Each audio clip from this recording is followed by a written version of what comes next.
Welcome to this video, and thank you for joining me today. In this tutorial, I will guide you through how to turn on the Show Me as Away option in the Asana mobile app.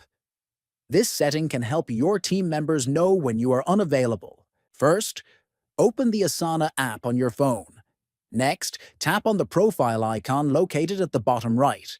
Then, look toward the top right corner and tap on your profile picture.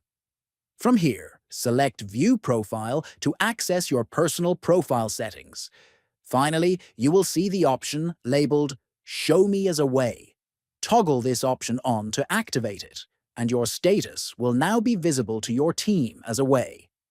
Enabling Show Me as Away in the Asana app is a quick and simple way to let your team know you are unavailable.